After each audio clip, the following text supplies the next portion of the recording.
Hello everyone, welcome to UrsinusAthletics.com. As we do every year, we're sitting down with Ursinus swimming coach Mark Feinberg to preview the Centennial Conference Championships, which begin tomorrow and run through Sunday at Gettysburg. Coach, welcome. Thank you.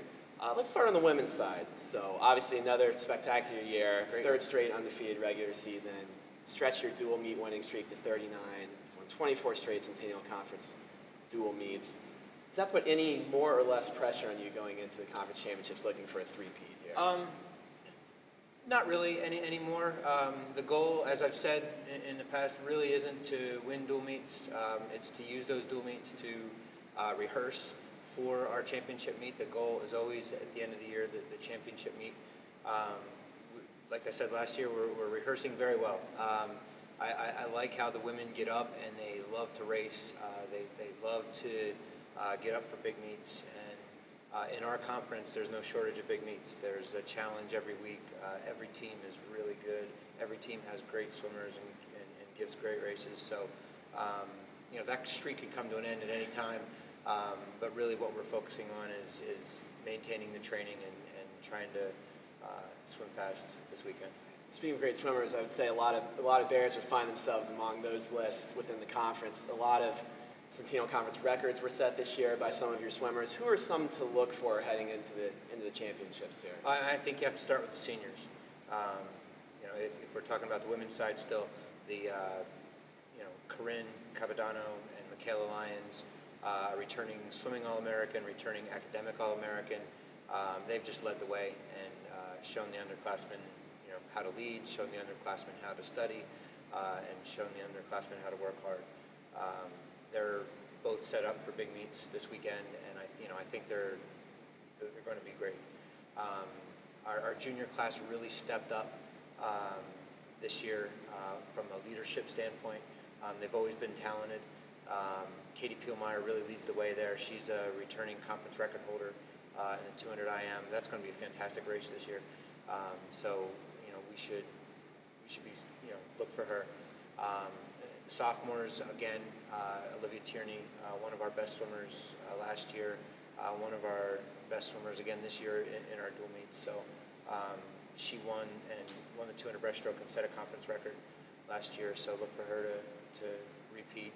And then absolutely the freshman class have made a big impact. So still learning the freshman class, and don't quite know how they're going to handle a big meet yet. But I'm really confident. Our mid-season invitational really gave us a good sneak peek of what they could do. Right.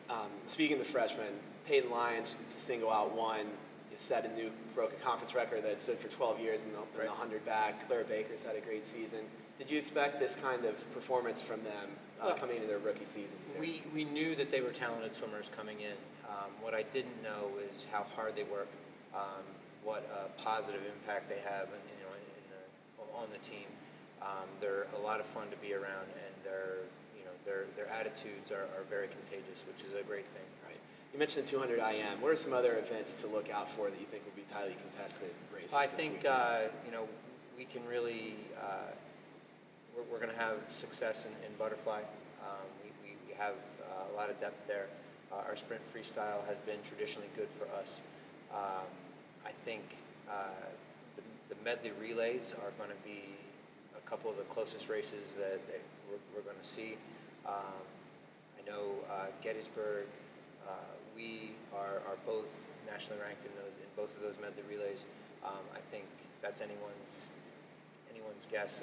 Every other team has good swimmers in each one of the strokes, so it's going to be a really fun race to watch. And lastly, you've won the last two Centennial Conference Championships. Those two were two of the three most tightly contested finishes in Centennial Conference history.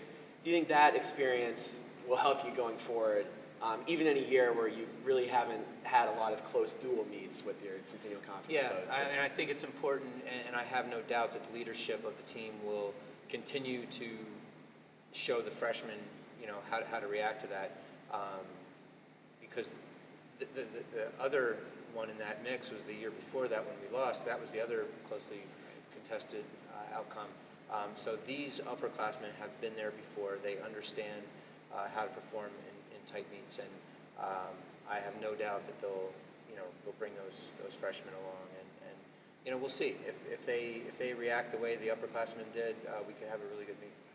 Switching over to the men's side here, Ursinus finished 6-4 overall this year, 2-4 in the conference. A couple of those were very tightly contested, including the F&M meet at the end of the season. Can you kind of recap their season for us? Great season. We had, like you said, a lot of close dual meets.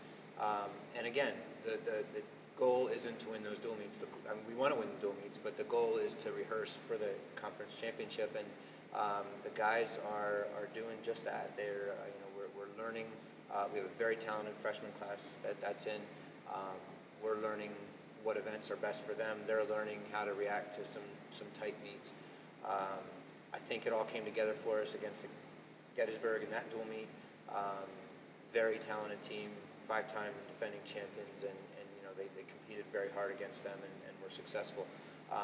F&M was another very tight meet, another very talented team, and I love the way we competed. We weren't hanging our heads at all at the end of that one. But again, it starts with the leadership.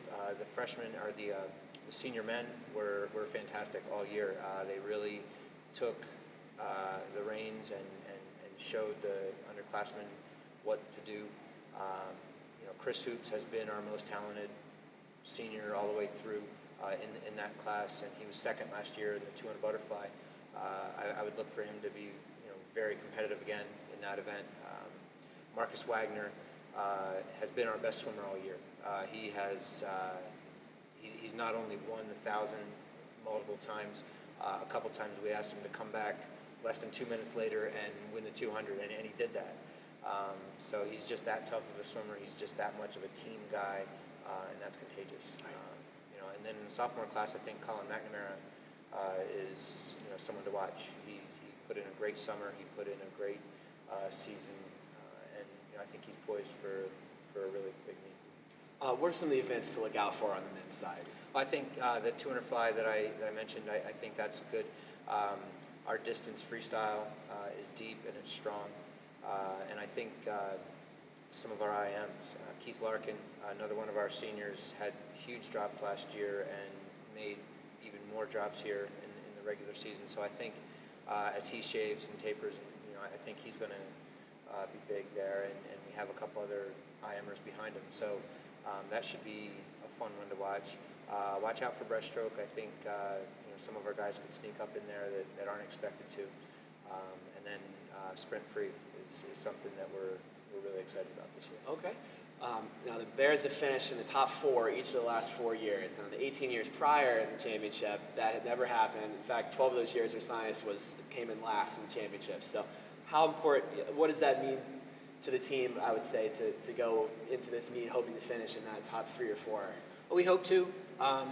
We are going to control what we can control. If both teams go in and swim fast and have good times, I think the places will take care of themselves. But if they don't, and we've put our best foot forward, all year we've talked about enjoying the process and enjoying each phase of the training and the season. I think if they do what they're capable of, we're going to end up happy at the end. We have a number of people looking to go to that next level and go to NCAAs, so that's one of our goals this year as well. It's a situation where if we control what we can control and swim fast, I think we'll be happy with the outcome. All right. Thanks for your time, Coach. All right. Thank you.